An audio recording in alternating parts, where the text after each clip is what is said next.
ಪ್ರತ್ಯೇಕ ಲಾಗಿನ್ ಸೇರಿದಂತೆ ವಿವಿಧ ಬೇಡಿಕೆಗಳನ್ನು ಈಡೇರಿಸುವಂತೆ ಒತ್ತಾಯಿಸಿ ಬಾಗಲಕೋಟೆ ಜಿಲ್ಲೆಯ ಜಮಖಂಡಿ ನಗರದಲ್ಲಿ ಜಿಲ್ಲಾ ದಸ್ತು ಬರಹಗಾರರ ಕ್ಷೇಮಾಭಿವೃದ್ಧಿ ಸಂಘದ ವತಿಯಿಂದ ಪ್ರತಿಭಟನೆ ನಡೆಸಲಾಯಿತು.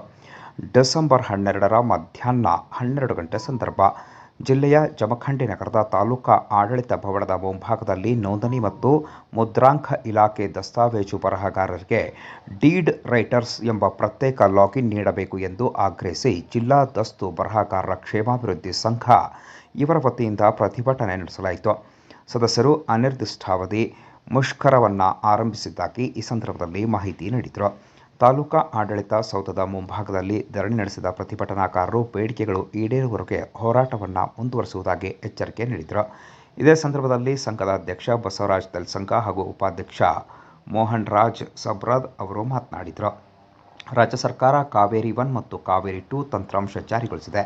ಈಗ ಕಾವೇರಿ 3 ತಂತ್ರಾಂಶದ ಅನುಷ್ಠಾನಕ್ಕೆ ಮುಂದಾಗಿದೆ. ಇದರಿಂದ ದಸ್ತಾವೇಜು ಬರಹಗಾರರಿಗೆ ಯಾವುದೇ ಕೆಲಸ ಇಲ್ಲದಂತೆ ಆಗುತ್ತದೆ. ಇದೇ ವೃತ್ತಿಯನ್ನು ನಂಬಿಕೊಂಡ ನೂರಾರು ಜನರಿಗೆ ತೊಂದರೆ ಆಗಲಿದೆ ಎಂದು ಆಕ್ರೋಶವನ್ನು ವ್ಯಕ್ತಪಡಿಸಿದರು. ಹೀಗಾಗಿ ತಮ್ಮ ಬೇಡಿಕೆಗಳನ್ನು ಈಡೇರಿಸಬೇಕೆಂದು ಒತ್ತಾಯಿಸಿದರು. ಸರ್ಕಾರದ ಗಮನ ಸೆಳೆಯುವ ಉದ್ದೇಶದಿಂದ ಡಿಸೆಂಬರ್ 16ರಂದು ಬೆಳಗಾವಿಯ ಸುವರ್ಣಸೌಧದ ಎದುರು ಹೋರಾಟ ಹಮ್ಮಿಕೊಳ್ಳಲಾಗಿದೆ ಎಂದು ತಿಳಿಸಿದರು. ಇನ್ನು ಇದೇ ಸಂದರ್ಭದಲ್ಲಿ ಮಾಜಿ ಶಾಸಕ ಆನಂದ್ ನ್ಯಾಮಗೌಡ ಅವರು ಪ್ರತಿಭಟನಾ ಸ್ಥಳಕ್ಕೆ ಆಗಮಿಸಿ ಬೇಡಿಕೆಗಳನ್ನು ಆಲಿಸಿ ಸರ್ಕಾರಕ್ಕೆ ಗಮನ ತರುವ ಕೆಲಸವನ್ನು ಮಾಡುವುದಾಗಿ ತಿಳಿಸಿದರು. ಇನ್ನು ಇದೇ ಸಂದರ್ಭದಲ್ಲಿ ಕಾರ್ಯದರ್ಶಿ ಶ್ರೀಶೈಲ್ ಗುರ್ಲಾಪುರ್, ಎಸ್.ಆರ್. ಸಿದ್ದಾರ್ ಮತ್ತು ಐ.ಬಿ. ಬಂಡಿಗನಿ, ಡಿ.ಎನ್. ಚಿತ್ತಾಪುರ್ ಸೇರಿದಂತೆ ಅನೇಕ ಜನ ಪ್ರತಿಭಟನೆಯಲ್ಲಿ ಭಾಗಿಯಾಗಿದ್ದರು. ನಾನು ಕೂಡ ಭೇಟಿಯಾಗಿ ಈ ಒಂದು ಗಮನವನ್ನು ಸೆಳೆತಕ್ಕಂಥ ಪ್ರಯತ್ನವನ್ನು ಮಾಡ್ತಿದ್ರೆ ಈ ಏನು ಸಮಸ್ಯೆ ಅದ ಈ ಸಮಸ್ಯೆಗಳನ್ನ ಪರಿಹಾರ ಕಂಡುಕೊಂಡು ಸಾಕು ಅನ್ನುವಂಥದ್ದು ನಮ್ಮಲ್ಲಿನೆಲ್ಲರ ಅಭಿಪ್ರಾಯ ಜೊತೆ ಚರ್ಚೆ ಮಾಡಿ ಶೀಘ್ರದಲ್ಲಿ ಇದಕ್ಕೆ ಏನಾದರೂ ಪರಿಹಾರ ಕೊಡಿಸಬೇಕು ಕೂಡ ನಿಮ್ಮ ಜೊತೆ ಪ್ರಯತ್ನ ಮಾಡ್ತೀವಿ. ದಸ್ತು ಬರಹಗಾರರ ಕ್ಷೇಮಾಭಿವೃದ್ಧಿ ಸಂಘ ಜಮಖಂಡಿ ವತಿಯಿಂದ ನಮ್ಮೆಲ್ಲರ ಬೇಡಿಕೆ ಏನಪ್ಪಾ ಅಂದ್ರೆ, ಒಂದು ಹೊರ ರಾಜ್ಯದಲ್ಲಿರುವಂತೆ ನಮ್ಮ ರಾಜ್ಯದಲ್ಲೂ ಸಹ ಪತ್ರ ಬರಹರಿಗೆ ಪ್ರತ್ಯೇಕ ಲಾಗಿನ್ ಅನ್ನು ನೀಡುವುದು ಮತ್ತು ನೋಂದಣಿ ಆಗುವ ಎಲ್ಲಾ ದಸ್ತಾವೇಜುಗಳಿಗೆ ಕಡ್ಡಾಯವಾಗಿ ಪತ್ರ ಬರಹಗಾರ ಅಥವಾ ವಕೀಲರ ಬಿಕ್ಕಲಂ ಕಡ್ಡಾಯಗೊಳಿಸುವುದು ಮತ್ತು ಅನಧಿಕೃತ ವ್ಯಕ್ತಿಗಳನ್ನು ತಡೆಗಟ್ಟುವುದು ಮತ್ತು ಪತ್ರ ಬರಹಗಾರಿಗೆ ಗುರುತಿನ ಚೀಟಿಯನ್ನು ನೀಡುವುದು ಮತ್ತು ನಮಗೆ ಸೇವಾ ಭದ್ರತೆಯನ್ನು ಒದಗಿಸುವುದು ಈ ನಮ್ಮ ಬೇಡಿಕೆಗಳು ಇರುತ್ತವೆ. ಈಗ ಹೋರಾಟ ಮಾಡುವುದಂದ್ರೆ 16ನೇ ತಾರೀಕಿನವರೆಗೂ ನಾವು ಬೆಳಗಾವಿ ಅಧಿವೇಶನಕ್ಕೆ ಹೋಗಿ ಮನವಿ ಸಲ್ಲಿಸೋದಿವೆ. ಅಲ್ಲಿವರೆಗೆ ನಾವು ಹೋರಾಟ. ನಮ್ಮ ಸನ್ಮಾನ್ಯ ಶ್ರೀ ಆನಂದ್ ಸಿದ್ದು ನ್ಯಾಮಗೌಡ ಅವರು ಬಂದು ನಮ್ಮ ಮನೆಯನ್ನ ಸ್ವೀಕಾರ ಮಾಡಿರ್ತಾರೆ.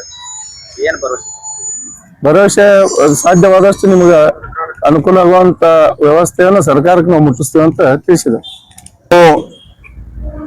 ಕರ್ನಾಟಕ ರಾಜ್ಯ ದಸ್ತು ಬರಹಗಾರರ ಒಕ್ಕೂಟದ ಕರೆ ಮೇರೆಗೆ ಲೇಖನಿಯನ್ನು ಸ್ಥಗಿತಗೊಳಿಸಿ ನಮ್ಮ ಜಮಖಂಡಿ ತಾಲೂಕಿನ ಜಿಲ್ಲಾ ದಸ್ತು ಬರಹಗಾರರ ಸಂಘದ ವತಿಯಿಂದ ಇವತ್ತು 2ನೇ ದಿವಸ ಮುಷ್ಕರವನ್ನು ಪ್ರಾರಂಭಿಸಿದ್ದು.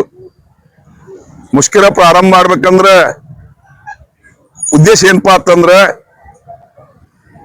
ಸುಮಾರು ಭಾರತೀಯ ನೋಂದಣಿ ನಿಯಮ 1908ನೇ ನಿಯಮದ ಅಡಿಯೊಳಗೆ ದಸ್ತಾವೇಜು ಬರಹಗಾರ ಅಧಿಕೃತ ಲೈಸೆನ್ಸ್ ಪಡೆದು ನಾವು ಸಾರ್ವಜನಿಕರಿಗೆ ಸೇವೆಯನ್ನು ಸಲ್ಲಿಸ್ತಾ ಇದ್ದೀವಿ. ಇವತ್ತು ನಾವು ಈ ಒಂದು ಕಾರ್ಯಕ್ರಮದೊಳಗೆ, ಈ ಕಾರ್ಯದೊಳಗೆ ದಸ್ತಾವೇಜು ಬರಹಗಾರ ಕಾರ್ಯಪ್ಪ ಅಂದ್ರೆ ನಾವು ಸಾರ್ವಜನಿಕರ ಒಂದು ಭಾಗವಾಗಿ ಕೆಲಸ ಮಾಡ್ತೀವಿ, ಜೊತೆಗೆ ಸರ್ಕಾರದ ಒಂದು ಭಾಗವಾಗಿನೂ ಕೆಲಸ ಮಾಡ್ತೀವಿ. ಇವತ್ತು ಆನ್ಲೈನ್ ವ್ಯವಸ್ಥೆ ಬಂದ ಕರ್ನಾಟಕ ಕಾವೇರಿ ಆನ್ಲೈನ್ 1 ಬಂತು ಮೊದಲ, ಅದ್ರಾಗ ಲೋಪದೋಷದ ಅಂತ ಹೇಳಿ ಕಾವೇರಿ 2 ಅಂತ ಮಾಡಿದ್ರು. ಇದ್ರೊಳಗೂ ಸಾಕಷ್ಟು ಲೋಪದೋಷಗಳದಾವು. ಇನ್ನು ಕಾವೇರಿ 3 ಅಂತೇಳಿ ಹೊಸದಾಗಿ ತರ್ಲಾಕ್ ಹೊಂಟಾರ.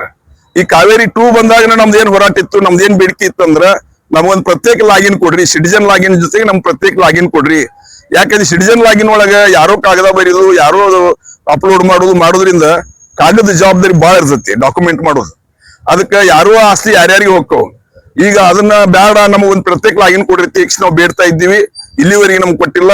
ಈಗ ಕಾವೇರಿ 3 ಒಳಗ ಫೇಸ್ಲೆಸ್ ಮತ್ತ ಪೇಪರ್ಲೆಸ್ ತಿಳಕ್ಷಿಂದ ನಾವು ತಗೊಳ್ಳೋದು 500,000 ರೂಪಾಯಿ ಫೀ ತಗೊಂಡಿರ್ತೀವಿ. ತಗೊಂಡ್ಕಿಸಿಂದ ನಾವು ಸಾಕಷ್ಟು ನೋವು ಅನುಭವಿಸುವಂತ ಪ್ರಕರಣಗಳು ಇಲ್ಲಿ ಆಗ್ಯಾವ. ಅದಕ್ಕಿನ್ನು ಫೇಸ್ಲೆಸ್ ಆಮೇಲೆ ಪೇಪರ್ಲೆಸ್ ತಗೊಂಡ್ಬಂದ್ರಿ ಅಂದ್ರ ಮತ್ತಷ್ಟು ಸಾರ್ವಜನಿಕರಿಗೆ ತೊಂದರೆ ಆಕೈತಿ. ಆ ಸಾರ್ವಜನಿಕರಿಗೆ ತೊಂದರೆ ತಪ್ಪಿಸ್ಬೇಕಾತಂದ್ರ ಅದು ಮತ್ತೆ ಫೇಕ್ ಡಾಕ್ಯುಮೆಂಟ್ ಆಗಬಾರ್ದಂದ್ರೆ ನಮಗೇನೈತಿ, ಪ್ರತ್ಯೇಕ ಲಾಗಿನ್ ಕೊಡಬೇಕು.